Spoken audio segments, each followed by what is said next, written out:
Hi guys, welcome back to Boy Things Podcast. Thank you so much for the support. Remember to like, share, comment, and subscribe. Trying to hit 50k subscribers by the end of the year. Remember also to go ahead and follow Drive Unique Cars for all car rentals on Instagram. That is Drive Unique Cars, or you can go on their website, driveuniquecars.com. Just use Boy Things code for 10% discount on all vehicles. Understand? Anyways.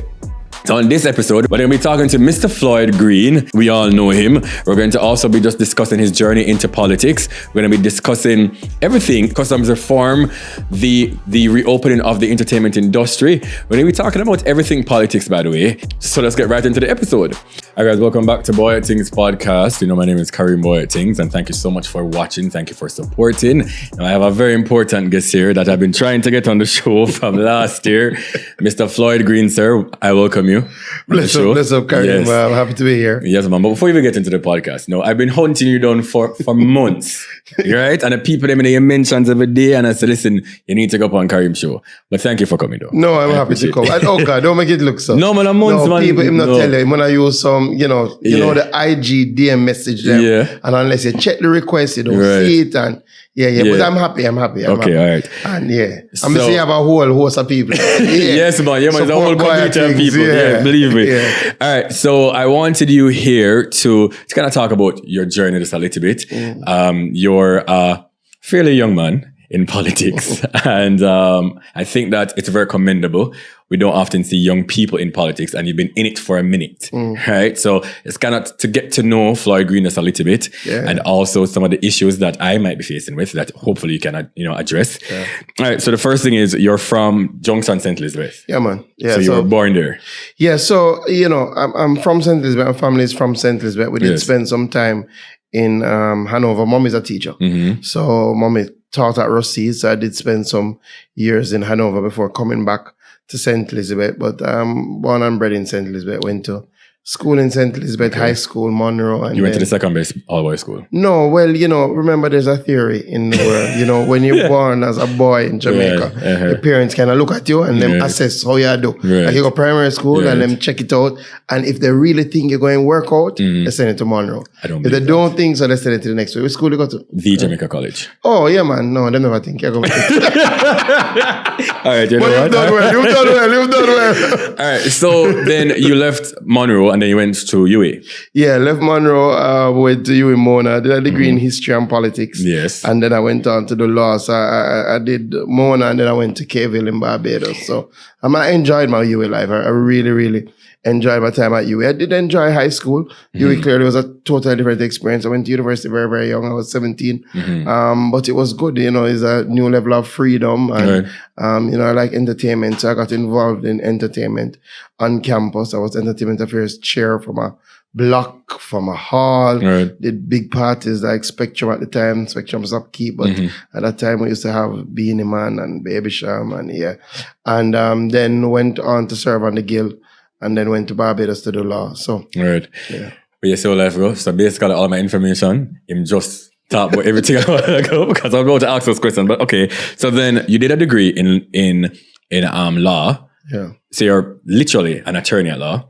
Yeah, man. So I'm an attorney. So I started with a degree in history and political science. And a minor in political science, 3-year degree. And then I actually started a master's in governance. But then I got into law, so I stopped that. I went to the law. And I am an attorney, so I would have done 1 year in Jamaica, 2 years in Barbados at that time. Barbados was the only program, but I'm very happy for that experience because you got to live in another Caribbean country and, and experience different cultures and experience, like that. And the good thing with the Barbados campus is that it has a lot of the Eastern Caribbean islands. So, you really get a good feel for the different culture. So I am an attorney at law. And so what type of attorney are you doing? Because if I get in trouble, like I can call you and say, Mr. Green. Depends, Yeah. I used to do a lot of criminal matters. Okay. I used to do a lot of criminal matters. Yes. So when I used to practice, that's what I used to have started back, but I did stop for a while with politics. But I used to do about 50% criminal. So I would do a lot of matters in Halfway Tree, a lot of matters downtown, a lot of matters out of town, St. Thomas. And then I did a lot of sort of land commercial matters. I did some entertainment. When I just started law, actually, my drive was to be an entertainment lawyer. But at the time, I would say, probably it's a little better now in terms of the ecosystem for entertainment lawyers. And then, you never had a lot of people who are very passionate about IP and royalties and management contracts. But no, I think it's a lot different. So I did a few entertainment matters, but mostly criminal matters. Okay, so then why politics then? Because, if you're this great lawyer and you actually love law, I've heard and I've read that as well. Why politics? I think a number of things. There was a time in life, I'll be very honest with you, that I was very frustrated with politics, and I thought I'd never get involved in politics. When I went to Barbados and came back, instead of going into politics, we formed like an NGO group, something we call the Jamaican Association of Young Professionals. So I wasn't interested in politics, but I felt like there were so many issues that people were not representing on, especially young professional issues. So, I tried that route, but I always voted. I thought it was important to vote and to make your voice be heard. I think the tipping point for me was in 2011. So clearly I support the Labour Party and I've supported the Labour Party. And when we lost the election in 2011, I started to think to myself, did I do enough? A lot of us who are here, who remain in Jamaica, a lot of us get opportunities to go away, get opportunities to do something different, but we decide to stay, right? And for me, if you decide to stay in Jamaica, how are you working to make Jamaica a better place? Because you don't want to leave. And when I saw just some of the people who won in the 2011 election, I said to myself, but no, to be honest, it's not like they're not more passionate about service. They're not more, they're not going to work harder than you. So why are you shying away from the process? And yes, you vote, but how many people did you convince, did you bring? And despite the fact that, the Labour Party lost, but I thought, despite the challenges and despite all the issues that Bruce had, Bruce Coley was Prime Minister, I thought the party did well in a very difficult time. So I felt like I wasn't doing enough. And I remember on the drive back from country, because my vote has always been in St. Elizabeth, on the drive back from country, I said to myself, no, this, is either you're going to do more or you just going to leave the space. I decided to do more.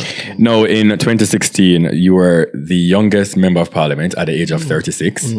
And I think that was kind of historic, obviously, it was. And you were a state minister in the Ministry of Youth and Information. But what did that mean to you in that particular moment, though? At 36 years old, a member of parliament, this was now a big task. Were you nervous about actually, going into that role? Well, I guess there were nerves, and especially being appointed state minister. Clearly, now a lot of responsibility is being heaped on you, and you have to deliver. Plus, I felt that a lot of my journey, and I continue to feel that way, even though I've gotten older, I felt that a lot of my journey is tied in to the journey of young people, the journey of young people in politics. So, between 2011 and 2016, when we had the elections, that 5-year stretch for me in deciding that, I'm going to move forward. And then I became president of G2K, which is our young professional organization. I was about to ask that as well. Yeah, when I went into the seat, it wasn't, it wasn't an easy road. Right? It wasn't an easy road. I had to do a selection. What that means, so in our political process, let us say, you, Kareem, you say you want to represent a party, you want to go in a seat, you choose a seat, you might have other people who are interested. I had 3 other people who were interested. I was definitely the poorest candidate, the candidate that was not known. But we had a team of young people that were really good and really passionate. And we went out there and we campaigned and we won the selection, which gave us the opportunity now to run for the Labour Party in the seat. So I think definitely those experiences kind of prepared me, right? So when I won the election, I guess the overwhelming feeling was relief because, it's a lot of sacrifice. You have to put in a whole leap. There's a picture from that first election night that I think summed up the journey. I fell asleep on the floor and it was just, just completely it felt like it gave you all and thing. But then, you wake up next day and realize that the real thing started. The work have to start. Yeah. So, the nerves were there, but not as much as just the responsibility that came with it and knowing that, boy, you've gotten the position now, so you have to shine. Yep. You have to shine. You made mention that you were a state minister. Now, Andrew Holness, he appointed 4 people at that particular time. But what exactly does a state minister do for those who are watching that particularly would not know? So I think people are familiar with ministers, and you have various iterations in government. A state minister is normally given a state minister is not a member of the cabinet, right? And is normally given a specific portfolio responsibility. Right. So, for example, I was appointed state minister in the Ministry of Education, Youth and Information, and I was given specific responsibility for youth, right? So it's basically, some people like to term it as a junior minister because you still do report to your senior minister, and all the policy directives that you will bring forward, you normally still have to pass it through your senior minister. So if there's anything to go to cabinet, so in a very real way. So when we did the youth policy, I, along with the team at the Ministry of Youth, worked on it, but then you would give it to your senior minister to sign off. And he would carry it to cabinet. So the state minister normally has specific responsibilities. So it's almost like a junior minister. Okay. And you are also the former president of the governing Jamaica Labour Party, the G2K movement. Yeah. Now, I don't think I have knowledge on G2K, but what exactly is it? And it is still around? Yeah, man. Yes? So G2K really is I would say the fundamental reason why I got involved in politics. Outside of believing that no was the time. Yeah. I chose G2K as my conduit because G2K really appealed to me. So G2K was formed in about 2000, and it's an affiliate of the Labour Party, but it's the first we had a young professional affiliate. So what you normally have is a youth arm. Right? But G2K came a little different. What they did, they said, listen, we're not going to focus on politics. Actually, the motto is, not just politics, more than just politics. And it was about service. So they were very good at generating ideas. So G2K brought forward people like David Panton, Dr. Christopher Tufton, even Andrew himself. Those people were members of G2K. Okay. And then they started to form university chapters. So they formed the first chapter at UWI when we were there in that time. So coming back now and saying you wanted to get involved in politics, G2K was a natural fit. And what it does largely is service-oriented things, but they do have a political leaning, right? So not only do you do solution-based initiatives, but you also do some political work. And over the years, G2K has gotten much better at helping the party organize. It has helped the party run media campaigns, right? And has become really sort of background young people voice in the Labour Party. Now, I'm going to read a statement that you actually made when you were appointed. And you said that, I think that if more young people step forward and work, not just through talk, but through action, to show that we can have a different type of politics, it will be best for our country of Jamaica. And you also stated that we really need to stick to what we want to do, which is to create a better Jamaica and to move forward the country from people who are living in poverty to a state of prosperity.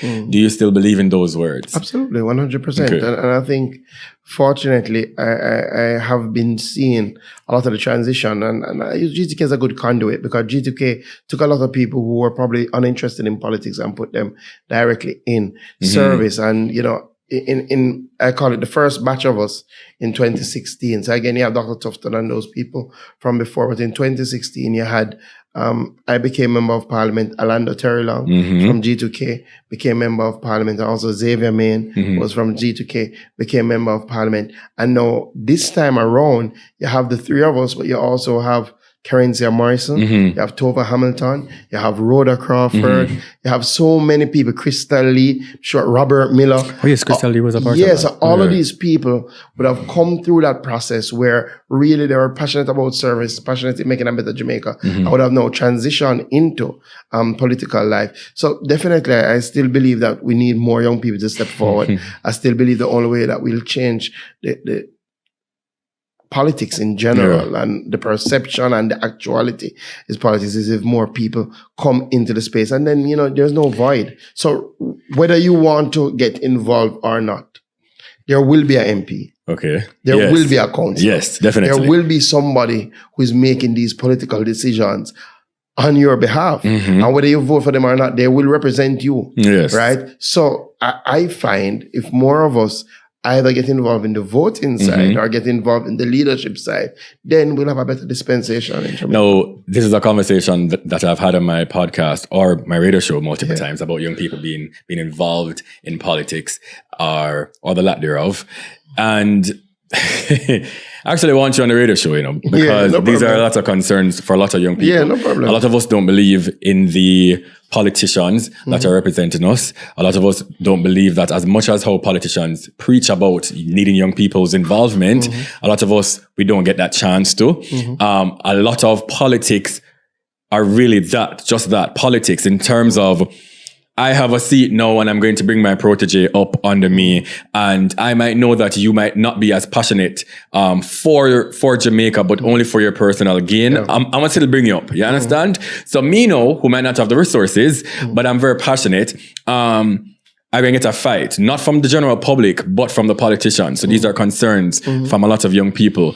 What do you say about that? A lot of them are valid concerns, but a lot of them are things that we can change and that we can make different. And again, I can only use my life experience. And one of the hard parts of politics, which I'm very happy we're having this discussion, is because people look on the politician and automatically assume a number of things, right? So a lot of people don't know the journey of the politician, and because they know a politician, they believe that their journey was. So, I can only use my example. I had no political links. I was not born in a political family. Right. I never know Bruce or Andrew or I couldn't call up Mr. Siaga and say, yo, I want a bus. None at all, right? Clearly, I came to know people at the university level, right? But when I was going into a seat, as I explained before, I never have anybody who say, here, just say a seat here. You're my protege. Right.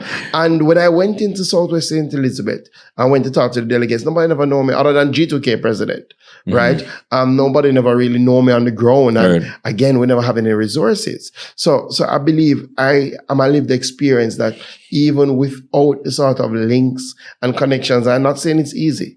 It's not easy, and you will have that fight. But the same way, in your entertainment business, you will have that fight. Your podcast business, you will have that fight. Yeah. Almost anything you go in as somebody who is maybe an outsider to the space, trying to create a name, you will have people who are in the space already who will say, listen, no, it's my space. Right? So, for me, for young people, that shouldn't dissuade us. That should actually encourage us to go a bit further. And then outside of that, I think a lot of times we have to really kind of try to get to understand the political process and to see what MPs do and how they do what they do. No, without a doubt, there have been members of parliament for years that have not done a lot of work.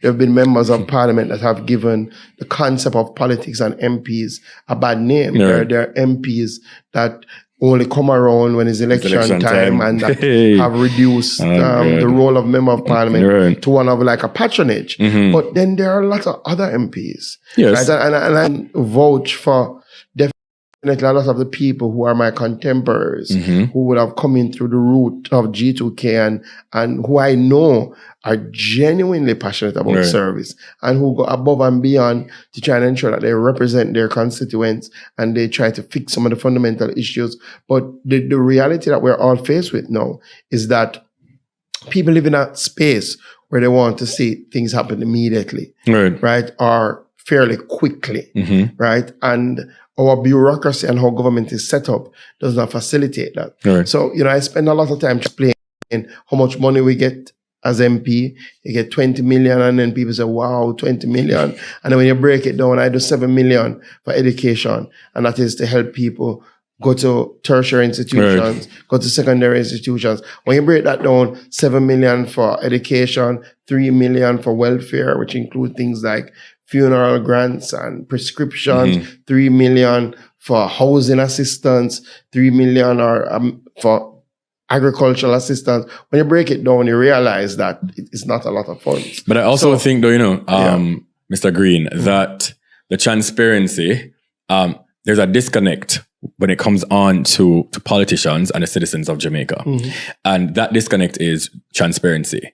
Now, you're a great MP, and I've done my research, and I've heard that, and there are a few, yes, but just like how you can say, hey, this is the breakdown of X, Y, and Z. Some MPs are not even in their constituency any at all. They're not even there. And I've had a whole podcast episode about this. And a lot of people don't even know their MPs. I don't even know my MP. And I've been living in Jamaica now for 10 years.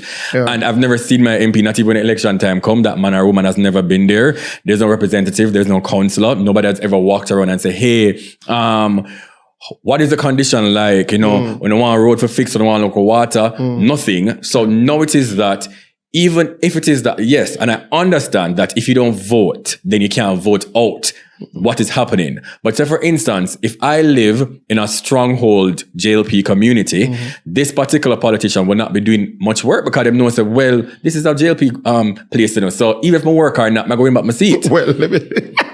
No, so, you know, I'm not discrediting anything that you've said, yes. But I have found in my neck of the woods, the JLP, the JLP areas, if you don't do the work, you're dead in the water, them playing the game there. No, so in any field of endeavor, you have people who do well, not so well, brilliantly. You know, whether it's teaching, whether it's anything, right?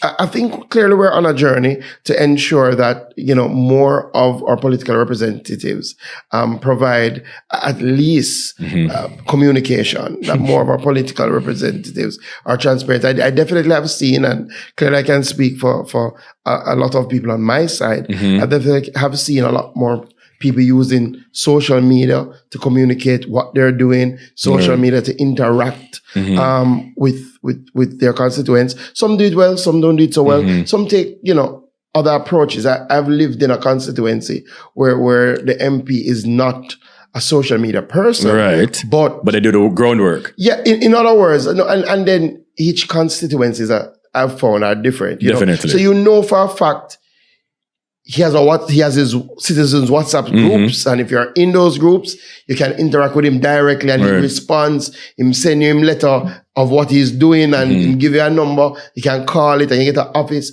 You know, things of that nature. I think part of what, and we're having more of the discussions now, is, you know, what is the role of the MP, and how do you effect that role? So again, I definitely think every member of parliament should have a functioning office space, right? So if, for example, and people don't like this side of it, but if, for example, you don't see me, you know where my office is, and you can stop by the office, and whether you are PMP or JLP, and you can leave an issue, and I have to set up a system to ensure that if you leave an issue, that issue is processed and can deal with it. So we do have a far way to go, but again, and I've said this for a long time, sometimes we discount the capacity of the followership to create the sort of leadership that you need.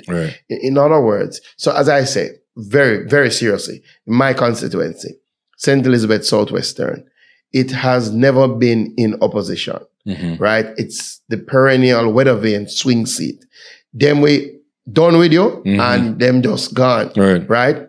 Now, I know that whether this area is JLP or PMP, if I don't do the work or something else that they regard, if I'm not present in the way that they appreciate, then they're going to vote me out, right? There's no qualms about that.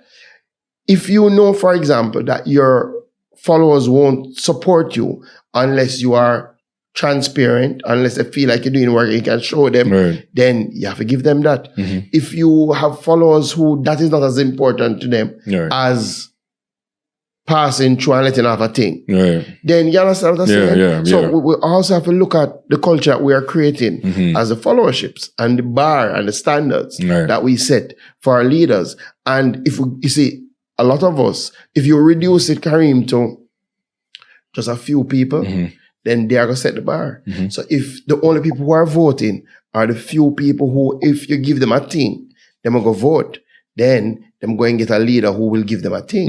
Only them going to vote. So if you have a bigger pool, and the majority of that pool are people who want to hear ideas, want to see it on the ground, who then you will have to get that leader. You also stated that in the same article, when you were appointed as state minister, you said that you think that politicians needs to be held accountable, and you think that people want to see that, and young people want to see that administration is not just talk. Now, back to the whole transparency thing. Who's monitoring their work? Like, for instance, and I won't call anybody's name, I'm sure, definitely not. But for instance, if it is that you're appointed a particular ministry, right, and you're not performing, and we can see that you're not performing, the general public is seeing that you're not performing, the general public is then saying, hello, we need something else. Like, for instance, the crime. I'm not saying, just happens to be speaking. It's a crime. There's no crime plan. And that's an issue for me personally, but that's a whole different conversation. With the Minister of National Security, and the general public is complaining that he's not doing his job. I think that he's not doing a good job, but that's not on you any at all. He's not doing a good job. He's not transparent. There's no communication. The breakdown of the crime plan is not there. You're just basically a lackluster person in this space. Who then monitors this? It should be Andrew Holness, yes? Yeah. And how? Yeah, so I would say a couple of things. And, I'll answer one question. But, there is a crime plan. I know there is. Plan Secure Jamaica. I don't think anybody would argue that we have to do a better job at communicating it. And I think definitely over the last few months, the Minister of National Security has been trying to do that. I think he has gotten a lot more active in the space in relation to not only just being more out there and talking about the plan, but writing about the plan and putting the things out in motion. I think a lot has been done on the security side, but I think the reality is that we have a problem that we've had for the last 2 decades. Yes. And it's going to take some of the background things that we're doing now to be able to solve it. My expectation is that we will begin reaping some of the seeds that we've sowed. So, the increase in cars, the increase in the Jamaica ICE system, the increase in the amount of police you have, I think those things will start bringing fruit. But outside of that now, there are 2 separate things. So on the MP level, clearly it is the people that will have to hold the MP responsible. And people have argued if whether an election cycle is too long a time, right, for you to hold the person accountable. And then, as you said, people have argued that even if you feel like the person not doing well because of die-heartedness on either side, sometimes the people win back. And I've always said, again, it still needs more engagement, because in a lot of these constituencies where quote-unquote die-heartedness win out, their voter turnout is still low. You understand? Now, on the ministerial side is the Prime Minister.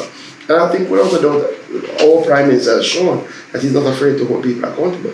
Might not always agree, right? And you may have divergent views. In other words, he may believe that this person is well suited and is doing well, and you may not agree in that accord. But I think he has shown time and time again that one, if people are saying, and if he picks up that one, the person who has put in a position to lead this direction, that the direction is not being carried through, or that the people are not feeling the direction, the Prime Minister is not afraid to make changes and to do shuffles, which is done from time to time, and it's not always a lack of performance. Sometimes even good performance means that let's put them in another area and see how they do. But our system comes down to the Prime Minister, because our system, the Prime Minister appoints, right? And the Prime Minister has to have his pulse and his ears on the ground to see. And also, he has his own matrix. I can tell you clearly from experience that the Prime Minister, once he appoints you, he calls you in and tells you some of the expectations. Yeah, he has that with everybody, and definitely at the cabinet level, right? And I know he even had it with us when we were state ministers, but he also expects that your senior minister will hold the state ministers to account. But at the cabinet level, he would have sat me down, he would have said, listen, this is what I'm looking for. You went into agriculture, this is what I'm looking for from you, right? Going to the national identification system, this is what I'm looking for from you, right? So I already know, and literally, I'm expecting you to take notes, right? I already know that this and this are his expectations. Now, clearly, those expectations have to also align with what the people expect, right? So that if you're doing the job that he asks, people also feel like you're doing the job that they have the children to do. All right.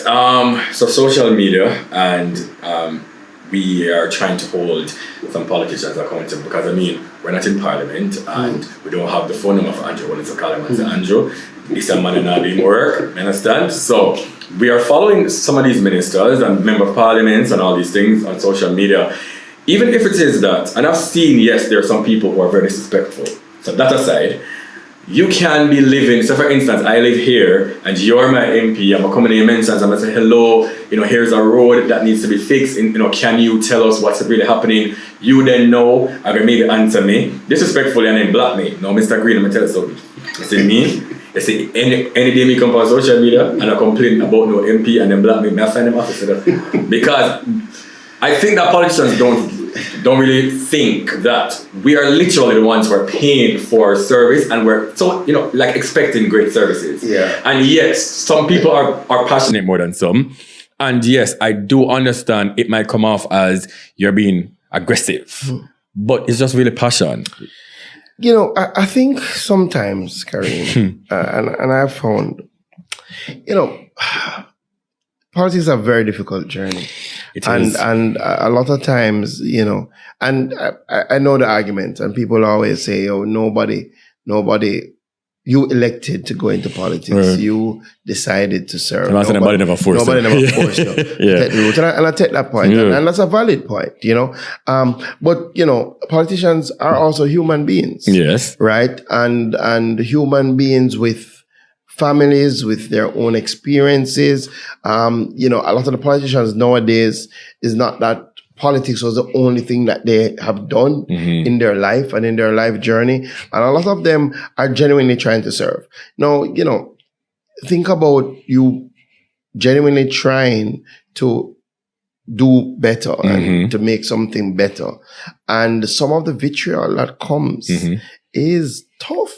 I know. It's tough, and I know. And there is, I'll never try to provide an excuse for a response that is not respectful. Right. Because I genuinely believe that in everything that we do, we have to try and remain respectful. But I can tell you, some people are extraordinarily harsh.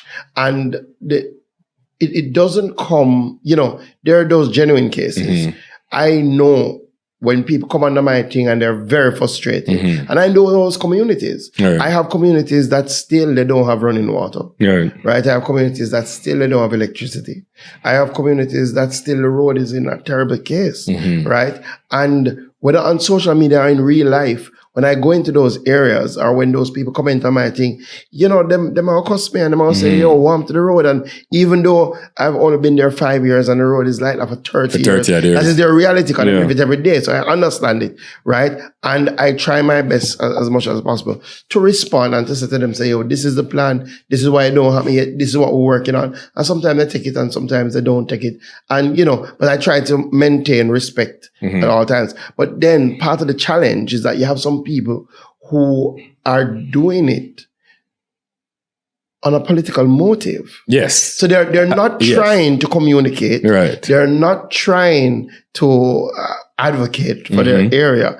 They're really just trying to tear you down. Right. And different personalities react to that differently. Now, my personality, I've developed over the years a very broad back. And I don't pay no mind, right? That's for you and them. You can tear me night, right? But, the thing with life and people, everybody's personality is not the same. That is true. Right? And, what I do find happens a lot.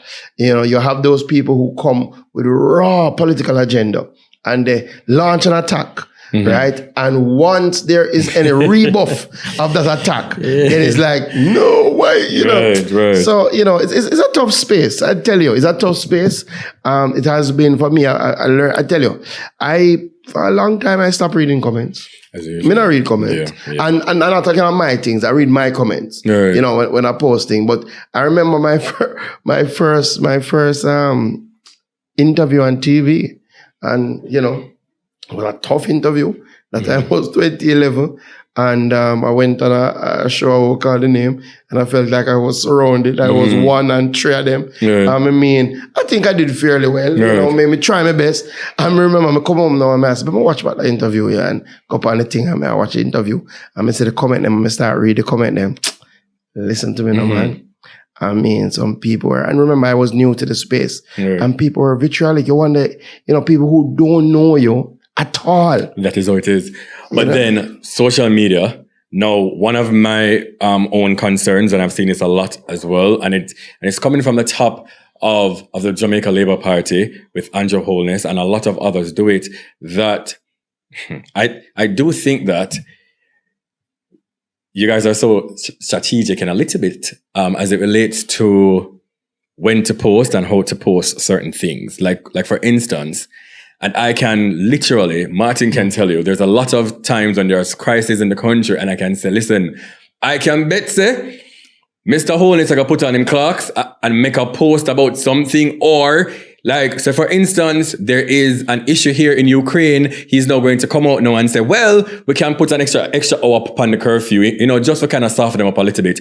So a lot of people kind of have that concern as well, that, JLP uses social media because it is now a social media era for your own benefit in the time of crisis and needs. I think a lot of it comes from just the perception we have of politics and politicians. And it's going to be hard to change. It's going to happen over time with consistency, but it's going to be hard to change. You see, in other words, it starts from in the mind of a lot of people. It starts from a bad place. In other words, and it's something I have to, to get used to and to still push through despite of it. In other words, if I post that I'm giving a wheelchair to somebody in the constituency, right? You will have people who will say, why you show up that? Why, you just try and make it look like I do something.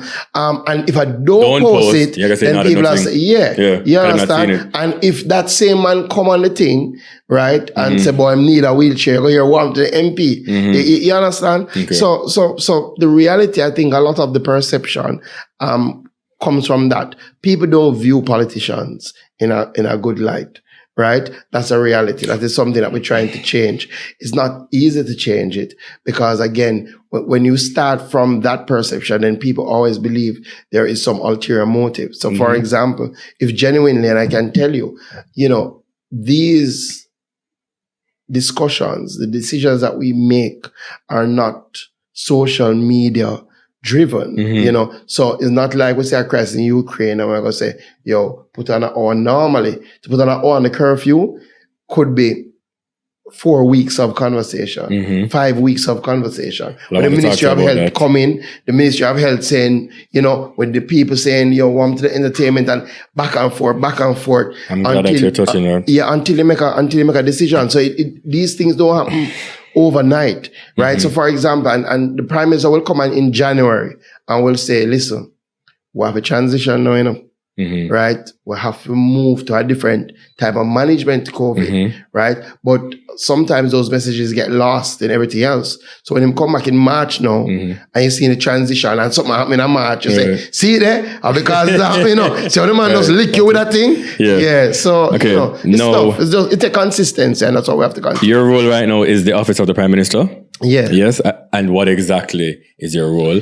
Look, I'm going to have a couple questions to ask you. No problem. So for my viewers who don't know, this is the reason I'm asking him these questions. So let's go ahead. So I'm the Minister without portfolio in the Office of the Prime Minister.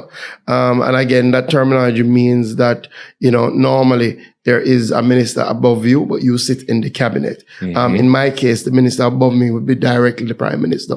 So the Prime Minister sets the things that he wants me to treat with, the things that I have been asked to provide oversight and direction for our national identification system, which is a big one, and it's really part of our drive to digitally transform our country. So outside of that, I'm also supposed to be driving digital transformation across government. So clearly working very closely with Minister Vaz to see how we can pull our government entities together to definitely transform a lot of our manual services into digital services and really ensure that we can more effectively and efficiently serve our customers and our people. So other than that, the Registrar's General Department is another entity that falls under me, and our social partnership, which is something we don't speak much about, but it's a very important element. So the social partnership is an entity that was formed to pull together government, private sector, opposition, NGO, to look at some of our critical issues and to see if we can get consensus.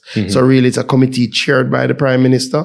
And as I say, we have the private sector at the table, our labor movement, we have our opposition, we have youth, we have women, we have environment, and then they look at some of the tough issues. So clearly, for the last over the last year and a half, they've been consumed by COVID, but normally they would talk about things like education, crime, and try and get some agreement across, not just across parties, but across the country. So now, I've been looking to how we can revamp that, make that more, fulfilling. I've met with almost all the partners, and we're going to be making some changes to ensure that, one, about the social partnership, and two, that the social partnership really represent that consensus building organization for all of us. Okay, so I know that I'd asked you to come here just for 35 minutes. I think we've gone 40 plus. So I'm going to just ask you just a few questions, and I would love your honest answers. Yes, as please as possible.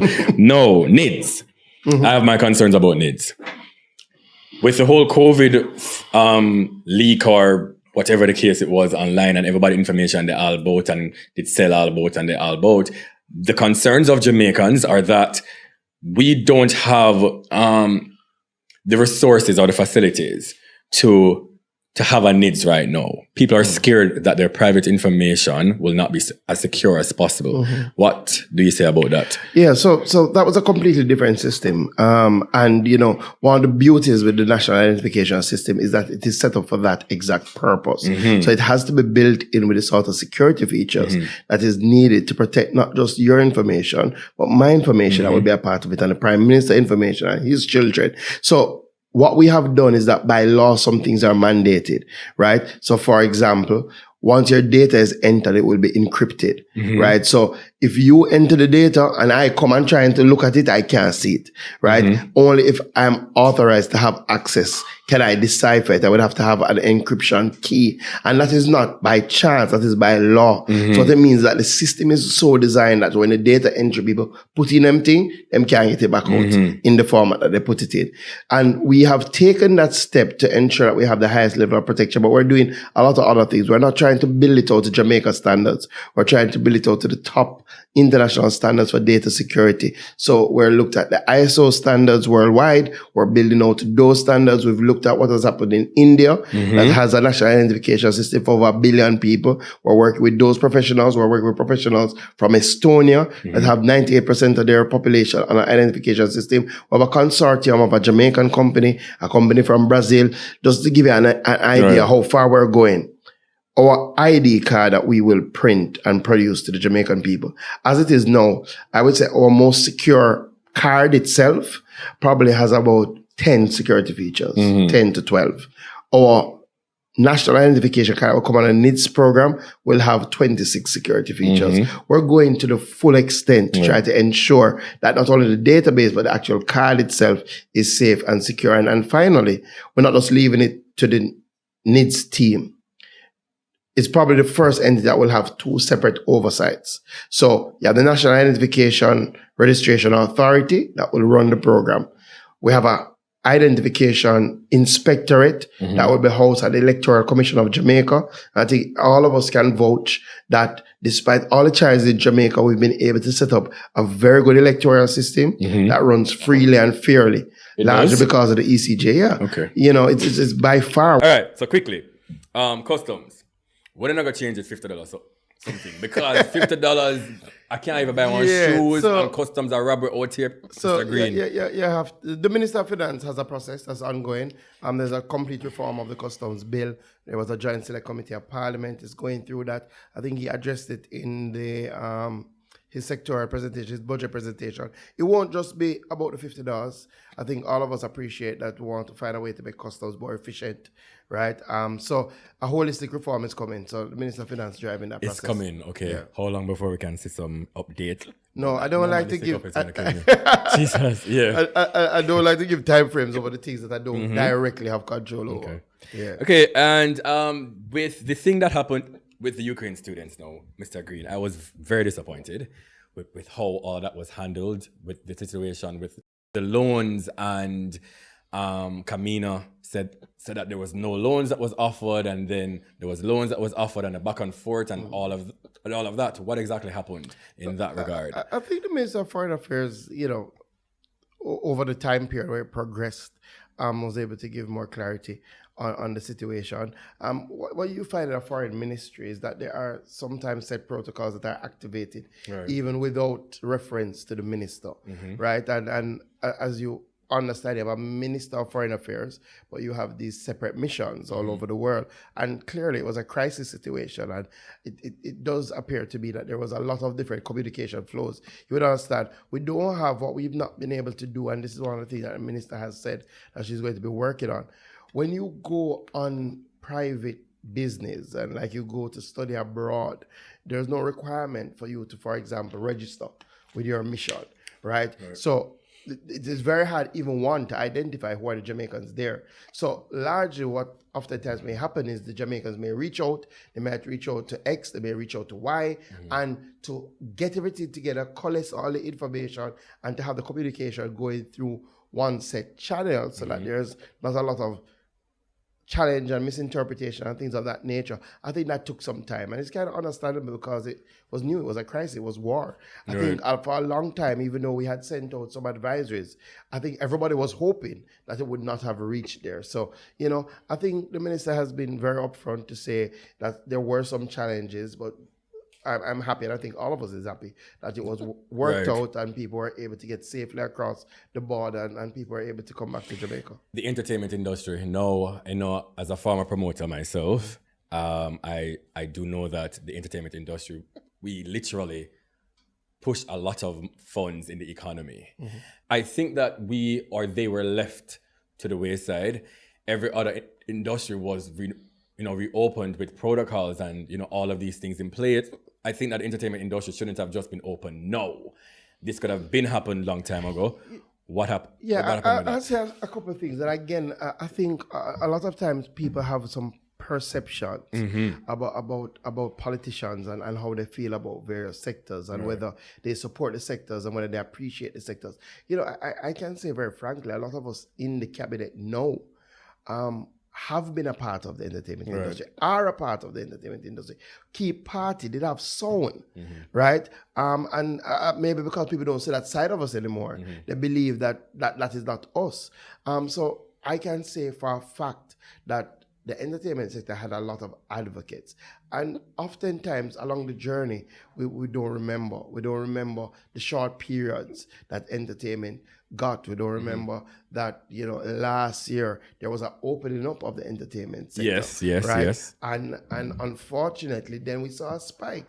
Let me be clear.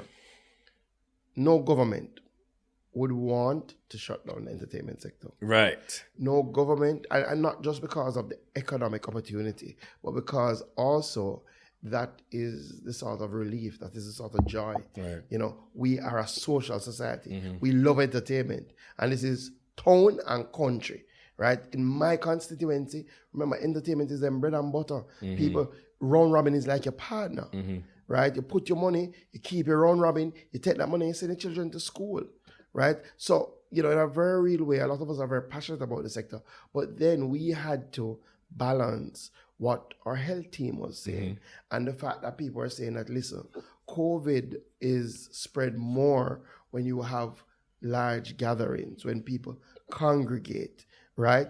And clearly that when you have entertainment, it's very hard to stipulate and maintain the protocols. It's very hard to police the protocols. So again, definitely last August, we tried. All right, so we're going to continue this discussion on my radio show. Yeah. Because there's so many things that I want to say that we really can't say right now. But there were people that were going outside and the numbers were low, right? So I think that entertainment industry was used as a scapegoat to say, well, this is why the numbers are rising. I think we just have to appreciate how any government comes to that decision-making process. And I can tell you, if you boy things were around the table, your decision wouldn't be different because we don't have a comment on one of the meetings. We're not pulling things out of the hat. You understand? And again, remember, last year when we opened up entertainment and then we had the Delta spike and the hospitals were filled, right. The people come and say government fault. And we home of entertainment and we do it without consultation and all sort of things. So it's always a balance. Yep. It's always a balance. And without a doubt, Omicron has been much less, serious, right? And we've seen that. And that is why we've been able to progress to where we are. So again, it's just to dispel the myths that there was the government wants to hold on entertainment or the government have a problem with entertainment. We love entertainment. We see the benefit of entertainment in every way, right? But we also had to be responsible. And if you have technical people, professionals who come, this is their work, who come and put before you that, listen, these are the things you have to do. It's a balance. It's a balance. And we try to strike it, and I think despite all the challenges, we've been able to maneuver the COVID crisis. And my hope now is that we're at a stage where we can just move forward, and that entertainment can come back and can flourish in a real way. Okay. So listeners and viewers, he has promised that he will be on the radio show. Yeah, no problem. Because I have so many questions to ask him. I have so many things I want to talk about, and the time is just not permitting that. Yeah. But thank you so much for coming here, sir. Anytime. I do appreciate it. Yeah. Can you just tell us where we can follow you on social media for updates or anything? Floyd Green JA across all platforms. So Floyd Green JA on Instagram, Floyd Green JA on Twitter, and on my Facebook, it is really Floyd Green Southwest St. Elizabeth. That's my constituency page. There's also a constituency page on Instagram, Southwest St. Elizabeth. But just follow me, and make we talk. Yeah. Okay. Well, thank you well, thank you so much for stopping here at Boy Things podcast. Once again, Mr. Green, thank you. I appreciate it. We have lots more to discuss. No problem. I have one question for asking. So make sure you come with your pen and your paper. See, still it's sealed. All right, but thank you once again. This is Boy Things podcast.